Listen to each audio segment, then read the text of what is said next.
It's Saturday, March 7th here at the West End Gun Club, just after 6 in the morning.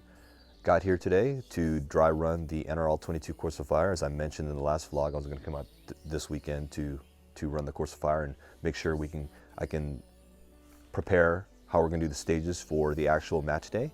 It's already active here in the range. There's a few shooters out here already this morning.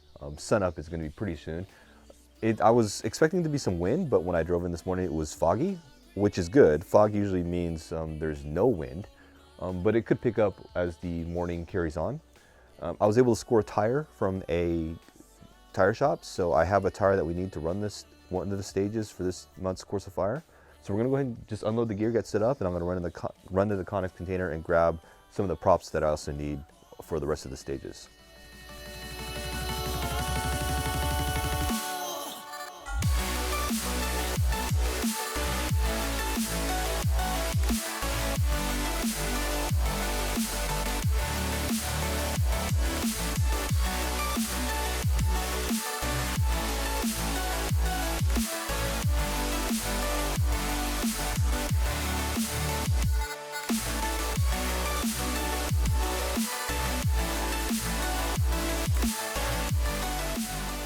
I legit spent nearly 2 hours setting up all the stages, all the props, targets, and had to rearrange stuff because I didn't like how the way I laid out the stages in order. I thought I was going to be able to lay them out in order as they are listed in the course of fire from left to right.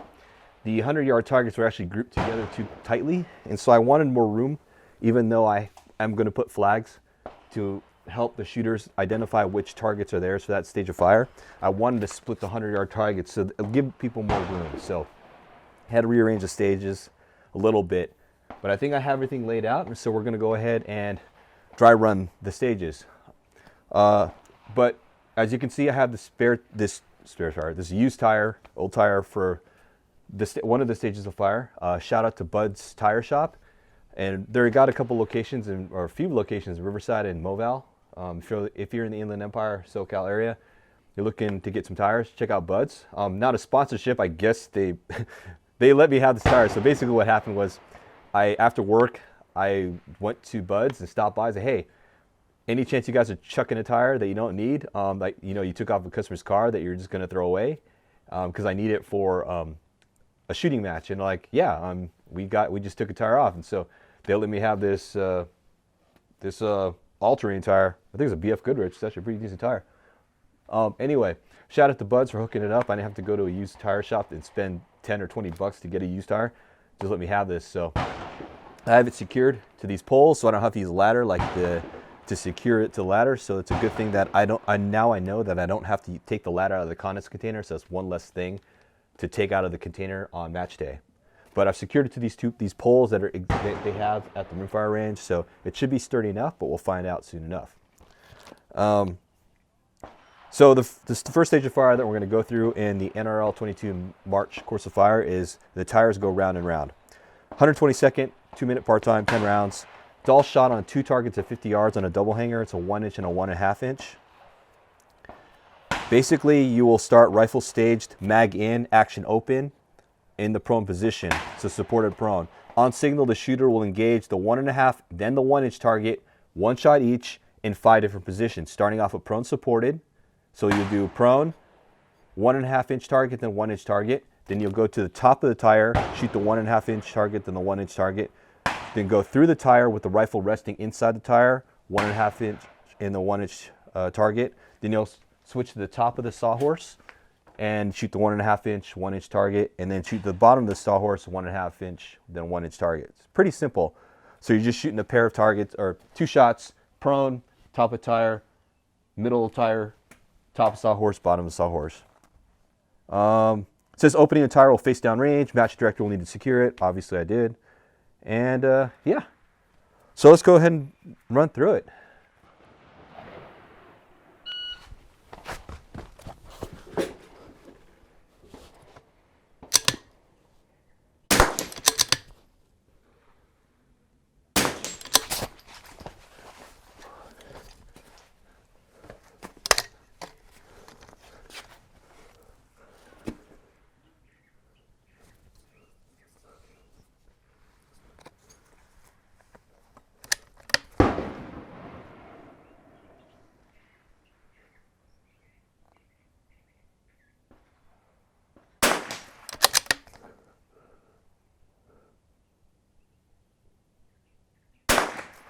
I actually missed it. Tire's kind of unstable.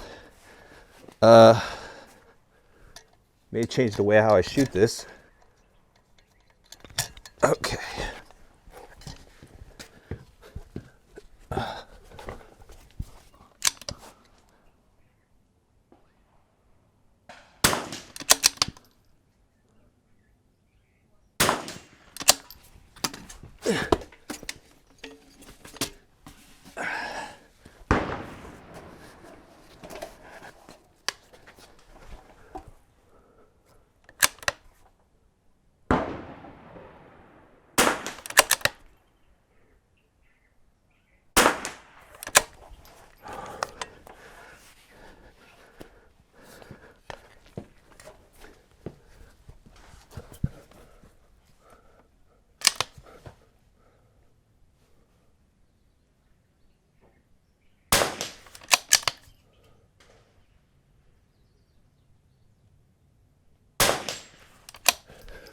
So I did miss one shot from the top of the tire.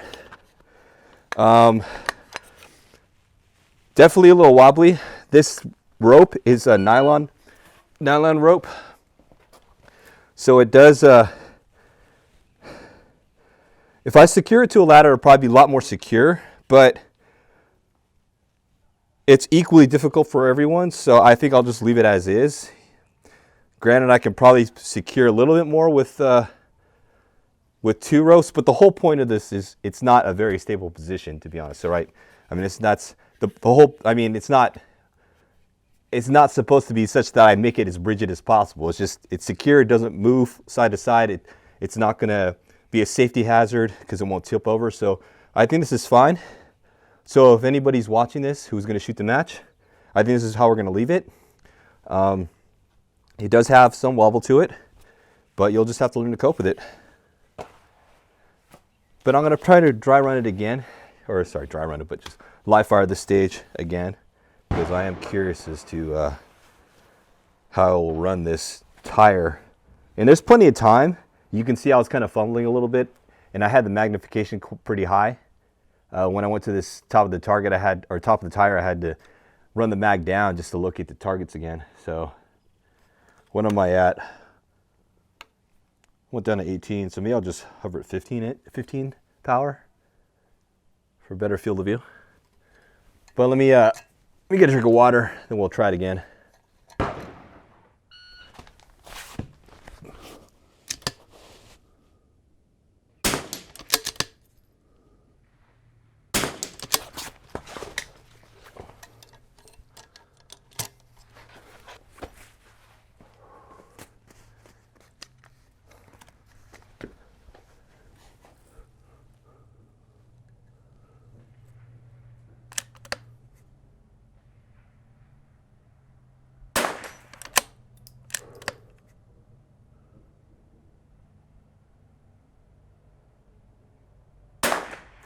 Missed again.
Missed.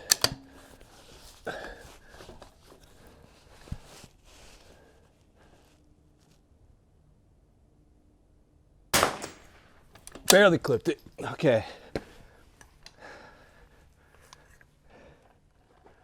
Top of the target, top of the tire shooting on the 1-inch gets pretty sketchy. The 1-inch target, there's just so much enough wobble to take you off. So Just something to be aware of for this stage of fire. It's pretty cool. It's a good stage. Plenty of time. I think it's plenty of time, 2 minutes to frame your shot, but it's still a challenge. So I'm going to run it one more time. I would like to clean this while I'm here. So see if I can clean this stage.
Clean.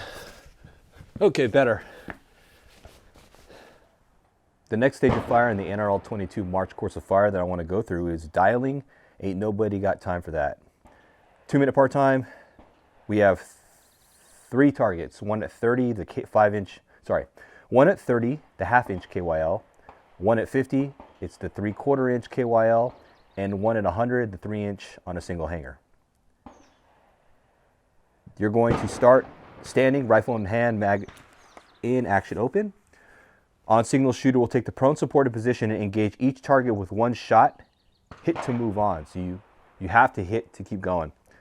You're going to shoot near, far, far to near, then near to far.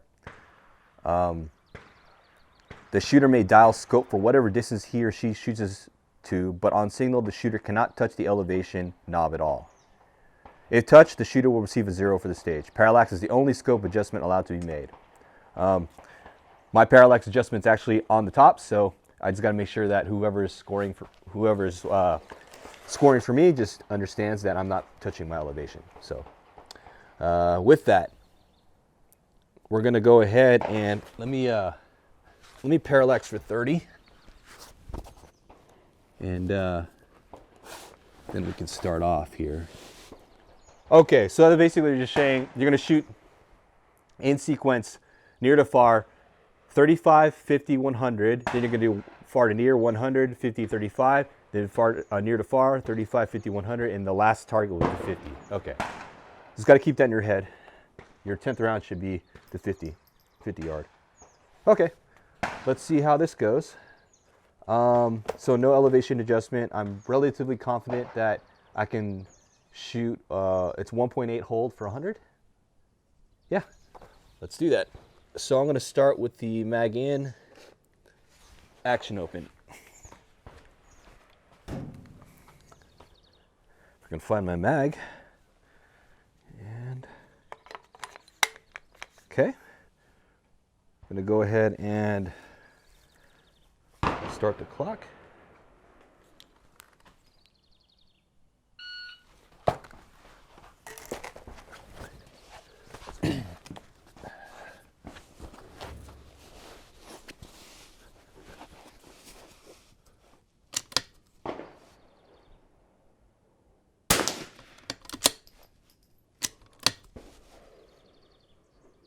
It's just my parallax.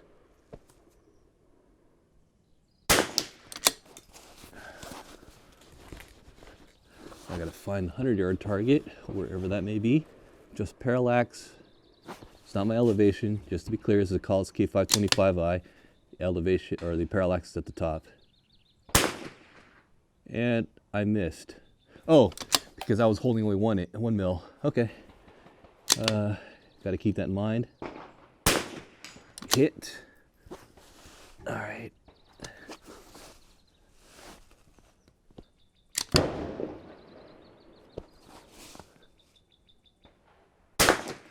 Barely clipped it.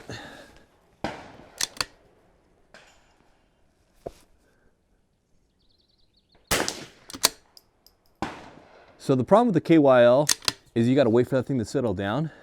So that could cost you several seconds.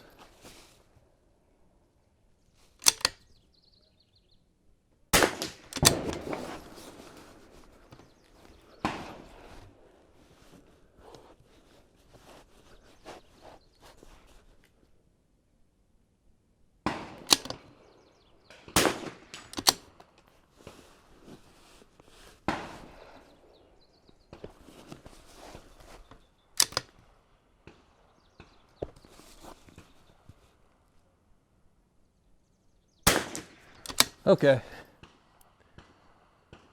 Relatively straightforward. The only hokey thing about this is the fact that, like I said, this range facility, you're shooting at angles at the farther you go out. So the 35 and the 50 are going to be sort of level to the ground, a little bit of a incline. But the 100 yards is at about a 10 degree, 15 degree, I don't know. 15-degree incline, so that's the more difficult aspect of this venue that we're in. So it's pretty straightforward.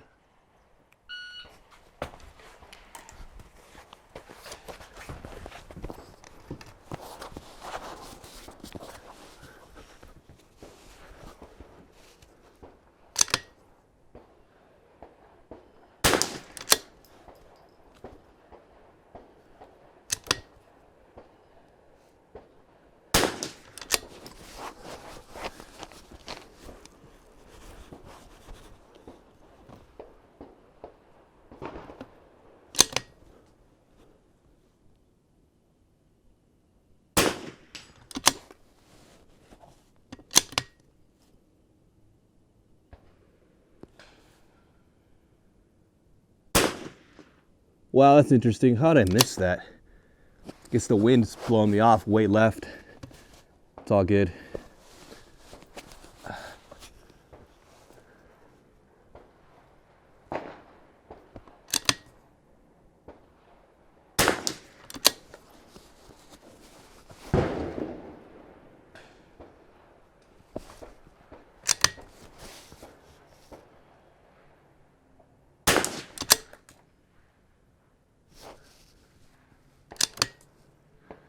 Still is. Yeah, the KYL at 35 is the problem when you have to shoot it twice in a row. So you have to wait for it to settle. Okay, the 100-yard target I have to hold right significantly for this wind that we have this morning.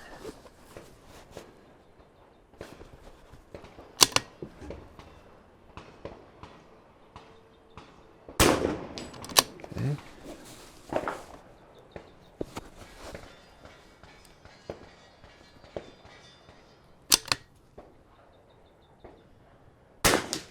Okay, so I missed one. It's mainly the wind. Wow, that I used almost all the time. Okay, just got to be aware of that. I think where you're going to lose time here is that 35, because when you shoot near to far, far to near, then you have to shoot near to far again. So in that, after this, between the 6th and 7th round, depending on how fast the KYL spins and how fast it comes to a stop, you could lose anywhere from 4 to 6 seconds for it to settle down. So something to be aware of there. And just to note, today or this morning, when I shot the 100-yard, I think I'm holding, where am I here?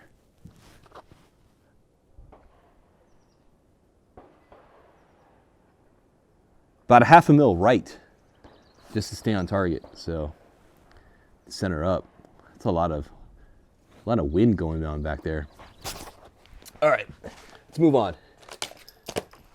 The next stage of fire that we're gonna run through today, it's named the support side conundrum. It's on the 50 yard. It's at 50 yards on the 1.5 inch paper targets, NRL22 1.5 inch bullseyes. So there's 5 per shooter because it goes vertical, 1 shooter on each side. So you got 5 bullseyes. There's a 10 ring, 7 ring, and a 5 ring. So shooter will start standing, port arms, mag in, action open. On signal, shooter will engage, will take a prone supported position and engage the first paper target with 1 shot from the support side, then 1 shot from the strong side. The shooter will then continue to the second, third, fourth, and fifth target in sequence with the same manner. Shoot 1 shot support side, 1 shot regular side, support side, standard side, support side, standard side, support side, standard side. It's just 10 rounds, so 2 shots per bullseye from each side of the rifle. Pretty straightforward. You should not time out on this stage. You should not really. Once you get your, once you have the rifle established correctly, I guess for your body, I guess the bipod and everything is ideal for your shooting position. You're not moving really the gun, so it should be pretty straightforward to shoot this stage. Port arms, mag in, action open. So we're gonna go and do that.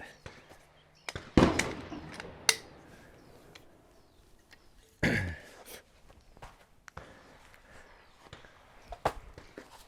gonna run the clock or the timer.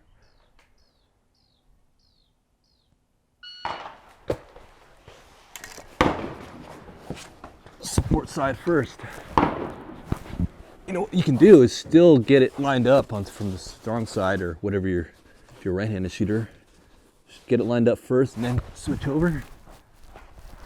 Save yourself the time.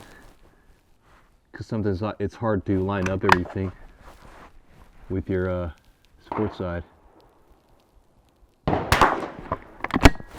So the wind is actually moving a little bit left at 50, but now it's moving, but at 100 today it's moving right. So it's kind of, this range can be unforgiving at times.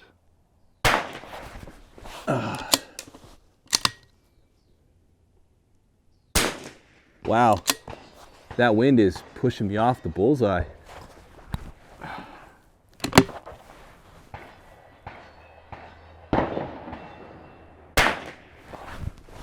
So you got to be sure to open the bolt before you switch positions. It's kind of something you forget about, even myself.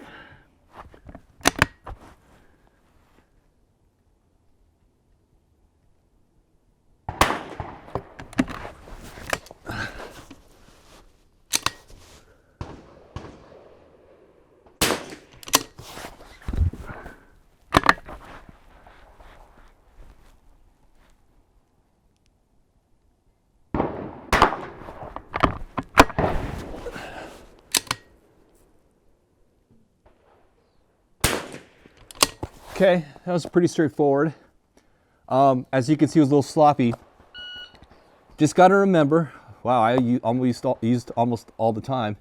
But you do have 2 minutes to really frame your target or frame your shot. So just learn from my sort of sloppiness when I shot this. After you fire from the support side, because don't forget, you need to go ahead and open the bolt before you switch sides. Take your shot, open the bolt, close bolt, take your shot, open the bolt. So don't forget to open the bolt when you're switching sides. I mean, that's part of the rules. Technically, you're not moving positions, but you are changing your position. So you should follow the spirit of the rules and open your bolt before you change sides on the gun. Let's go and run it one more time, since I have 2 targets, 2 pairs of, sorry, 1 paper target with two sets.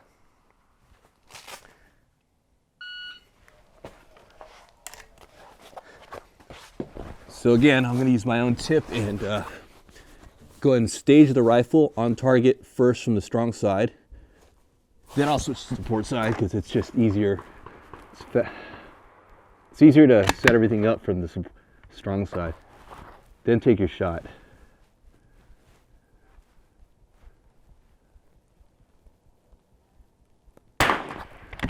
Opening bolt.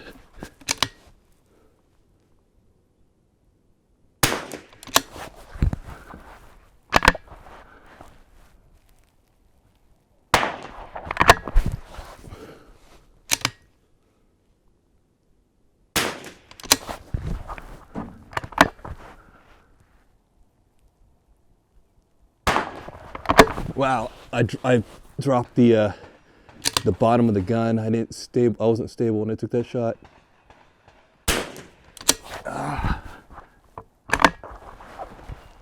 Bag control from the support side, critical.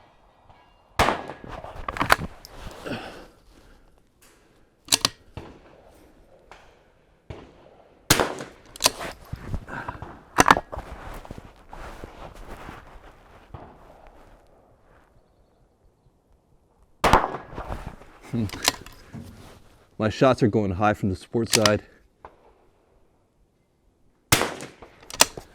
So I shot 2 shots from the support side and they went up because I'm not getting a good purchase on the gun for the stock. So I need to probably take a little bit more time. I haven't heard my buzzer go off yet, which means I have plenty of time left over to actually shoot a clean on this stage here.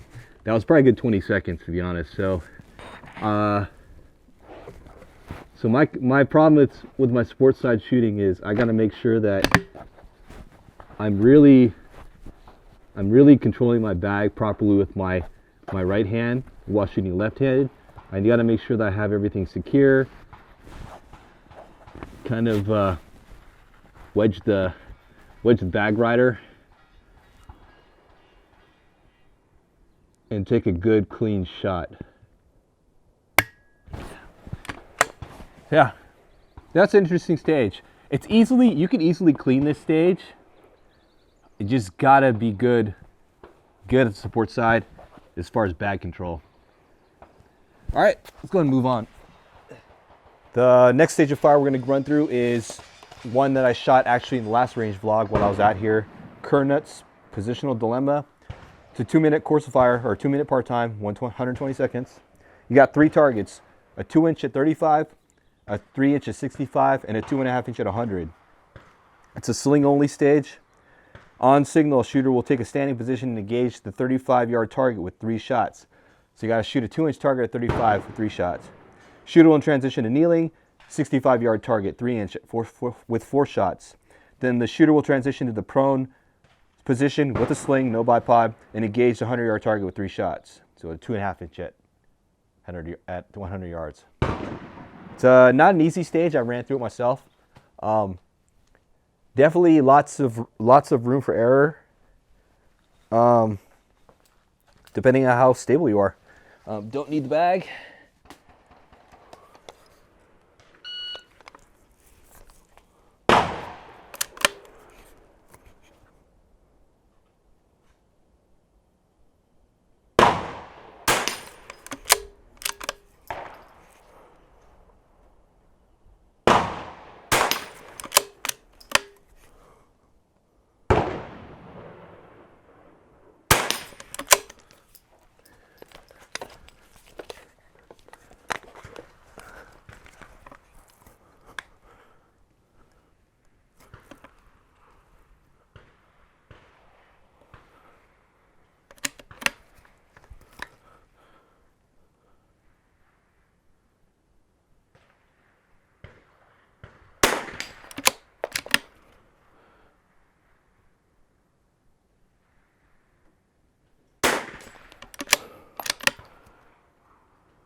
Only made one hit at 100. Got to remember I got to hold right by 1/2 mil. I was actually able to finish that stage under time. Still waiting for the, there it goes. Had about 10 seconds left, maybe 8. The last stage of fire we're going to go through is called the Wobbly Trap of Hate. It's kind of a weird setup. We got 3 targets, 2.5 inch at 50, 4 inch at 85, 5 inch at 100. It's a straightforward course of fire. You're just going to shoot 2 shots at 50, 3 shots at 85, and 5 shots at 100. So near to far. 2, 3, 5. The thing is, you can shoot off the tank trap with this rope here. It says the rope will be suspended across the tank trap from tip to tip, but not to such an extent to allow the shooter to rest the rifle in the cross section. I don't know. I guess the whole point is they wanted to high up off this so that you can't, the rifle's not hitting this. But the point is, the shooter cannot brace the rifle against any part of the tank trap. It says you can use it says you can use a sling or a bag. The problem is, you can't really, you're not supposed to brace the rifle against the trap. I don't know if you can brace the rifle against the bag against the trap, but that seems like it's a violation of the spirit of what they were intending here. So I'm going to eliminate the bag from this. You're not supposed to touch the rifle against the trap. The thing is, you can brace your body against the trap, which makes no sense here. So it leaves the question, why can't you use the bag against the trap? I'm not entirely sure. But we're going to go ahead and run through it one time without the bag for the sake of running it.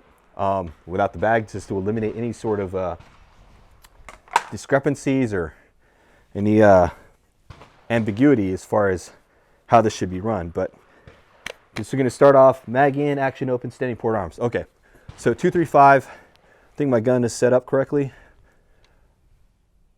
Let's go and run through. Brace the rifle. I'll rest the rifle here. So I'm not touching the tank trap with the rifle, but I am bracing my body against it. So 2 shots.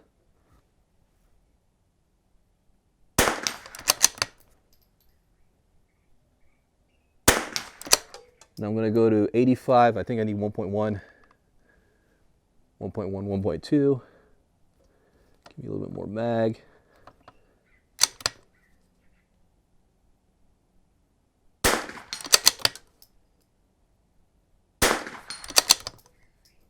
So 3 shots.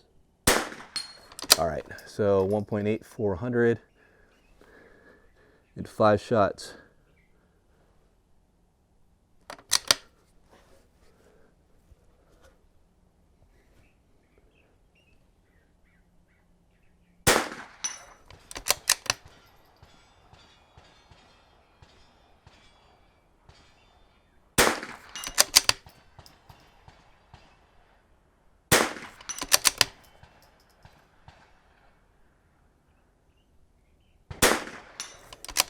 So, I mean, this is feeling really easy. That was it. It was cleaned. I'm just really confused about at what point are you allowed to touch this trap? So, I have plenty of time left. The buzzer didn't go off to indicate 2 minutes time's up. But, I mean, I'm resting the rifle here. I might have to tighten this rope up or get a rope that doesn't give, because it does have slack on it and it does sink. There's really no way to orient this unless I'm going to shoot like past it. I guess I could shoot right here. Yeah, I guess I can shoot like this, but either way, I'm bracing my body against this right here in the trap, so I got plenty of support here. So I'm not entirely sure what the intent is here. Okay. We'll run it one more time, just for fun. All right, so I can jam my bipod against this if I wanted to, but all right. Let me get this timer out of my pocket. There we go. So I've took plenty of time to get in position here. 1.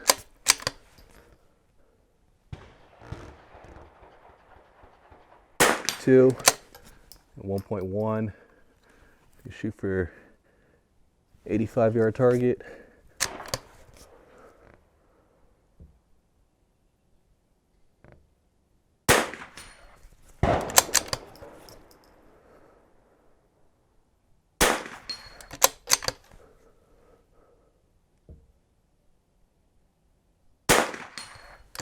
Did 5 shots at 100. Pretty straightforward.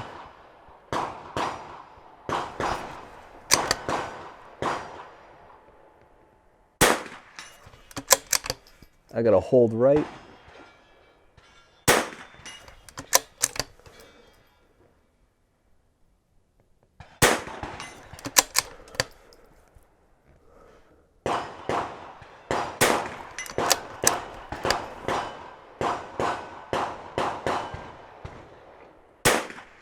Okay, I don't know. This stage is pretty simple. It's starting to pack up the rest of my gear. I've already got all the stuff back in the Connex container, and the Connex container is now locked up. Glad as always to come out a couple weeks before match day to get everything sort of ready to go and prepped. So now I have my notes and I know what I need to do to get everything set up on match morning. So it sort of makes things a little bit more efficient. Especially when it comes to knowing what gear I need to take out of the Connex container. So pretty much all I need to do is take out the tire, which I left in there, and the, what am I thinking of? Tank trap and the tire. That's all I need to bring out. The sawhorse I usually bring with me, but we have sawhorses in there if I just for some reason decide not to bring my own sawhorse. But then I think I have the stages laid out and all the targetry put in the spots that I think they'll be optimal for shooting each of these stages in our layout or in our venue. And I've already pre-marked them. I painted them. It's supposed to rain next week, so hopefully it doesn't wash away the paint too much. But the paint from like 2 months ago is still there, so it should be fine. It should hold up to the rain. With that, it's going to rain. I was hoping to get out to Desert Marksman next week, but again, if it rains any little bit, they shut down the road to the range because they're afraid that people are going to tear up the road when it's muddy or if they're going to get stuck. And so it's kind of annoying. So I'm not going to be able to get out there next week. So I don't know when I'm going to head to the range again before match day. Most likely won't shoot until the next time I'll come out will be on the actual match day, fourth Sunday of the month. That being said, 2 weeks, it's almost 2 weeks prior to the match, so registrations will open tomorrow, Sunday. The 2 Sundays before the match day, we'll have registrations open on Practice Score. I've already got the form ready to go. It should automatically open up, and so you can sign up if you want to attend that match. No other tips I can give you as far as the course of fire. If you already watched through the vlog, this episode, I've already run when you watch me run through all the stages. The only tip I can give you for practice is to find some. If you can string up a piece of rope in your garage or something on something stable, and then so it doesn't like fall over when you got your gun on it. But I would practice that from a kneeling position just to get comfortable with that. I would also practice shooting from your support side just to make sure that you're comfortable shooting from the support side. That's all I can give you as far as that. And then the unsupported stage, you're just gonna have to sort of practice standing, kneeling, and the unsupported prone with no bipod. Dry fire in your house, just shoot standing. Just put a dot on the wall and just sort of dry fire on the dot. That's great practice. That's what I used to do when I shot high power service rifle. I would just, fire 22 dry fire shots against the wall with a little black paster. I would just kind of just sit there, fire my shot, rest, and then do it again over and over again. That's all I have as far as this vlog is concerned. But yeah, thanks for watching. Today is March 7th. I think in the intro I might have said it was March 6th, but it's March 7th, Saturday here at the West End Gun Club. Thanks for watching, and I'll see you in the next vlog.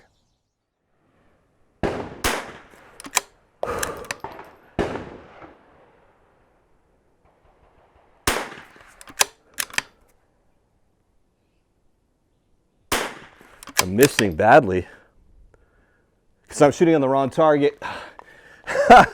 Oh, good. That was an 80-yard target.